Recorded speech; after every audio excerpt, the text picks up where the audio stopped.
यह सोचकर आश्चर्य होता है कि स्वर्ग के इस पहलू में ईसाई पति पत्नी के उस दृश्य से अधिक सुंदर और क्या हो सकता है, जो अनेकों मायनों में एक दूसरे से भिन्न होते हुए भी एक सामंजस्यपूर्ण इकाई के रूप में एक साथ जुड़ जाते हैं।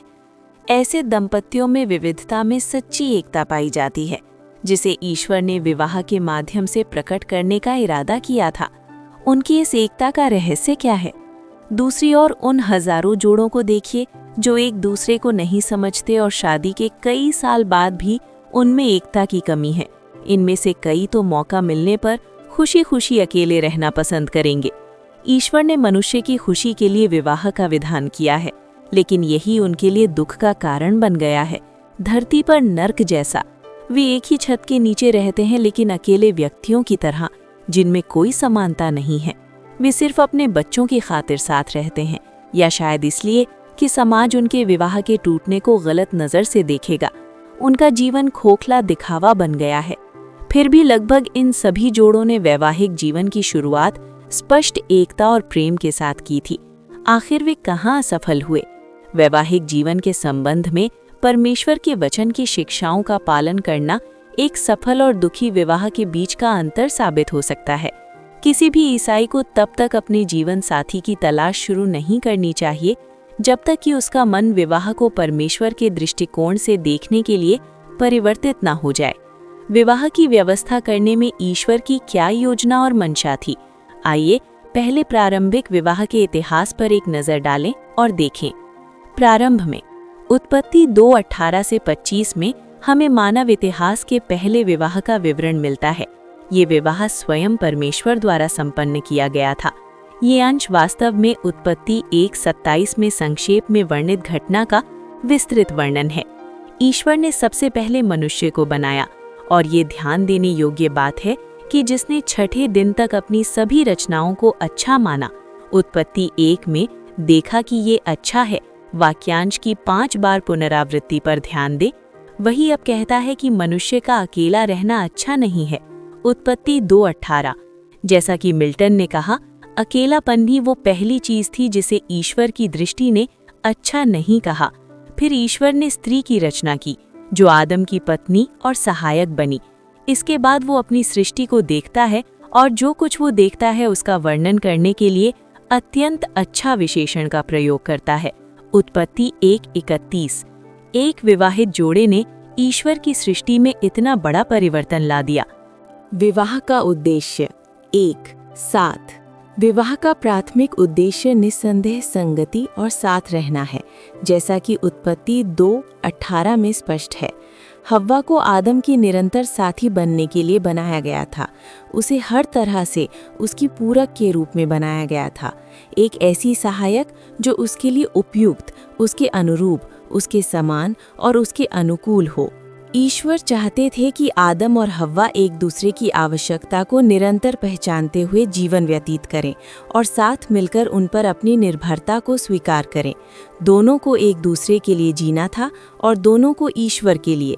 हव्वा आदम की शक्ति के बिना नहीं रह सकती थी और आदम हव्वा के स्नेह के बिना नहीं रह सकता था, ना ही दोनों ईश्वर के बिना रह सकते थे। परमेश्वर की यही इच्छा थी कि वे इस संगति के माध्यम से आध्यात्मिक रूप से मजबूत हों। बाइबल हमें याद दिलाती है, 2 मिलकर 1 से 2 गुने से भी अधिक कार्य कर सकते हैं, क्योंकि परिणाम कहीं बेहतर हो सकते हैं। यदि एक गिरता है तो दूसरा उसे उठा लेता है, परंतु यदि कोई व्यक्ति अकेला गिरता है तो वह संकट में पड़ जाता है और अकेला खड़ा व्यक्ति आक्रमण का शिकार होकर पराजित हो सकता है, परंतु 2 मिलकर पीठ से पीठ मिलाकर विजय प्राप्त कर सकते हैं। उपदेशक 4:9 से 12 TLB। इस बात की सच्चाई इस तथ्य से स्पष्ट होती है कि शैतान ने हव्वा को तब बहकाने का फैसला किया जब वह अकेली थी, न कि जब वह आदम के साथ थी। आदम और हव्वा मिलकर शैतान के आक्रमण को विफल कर सकते थे।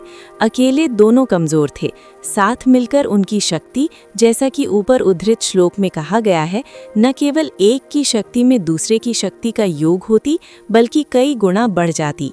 परमेश्वर की इच्छा है कि प्रत्येक ईसाई विवाहित जोड़ा ऐसी आध्यात्मिक शक्ति का प्रदर्शन करे, लेकिन ऐसी शक्ति का अनुभव तभी किया जा सकता है जब पति और पत्नी दोनों एक दूसरे के संबंध में ईश्वर द्वारा निर्धारित अपनी स्थिति को पहचाने।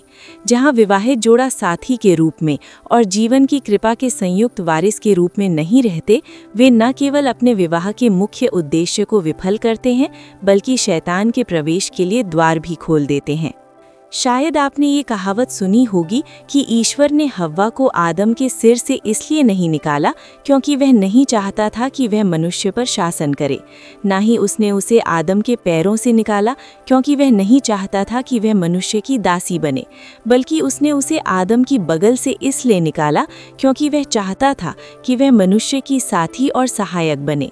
हव्वा को आदम की बगल से, उसके हृदय के निकट से इसलिए निकाला गया ताकि वह हमेशा उसे अपने पास, उसकी रक्षा करते हुए और हमेशा अपने हृदय के निकट उससे कोमल प्रेम करते हुए और उसका सम्मान करते हुए रखे।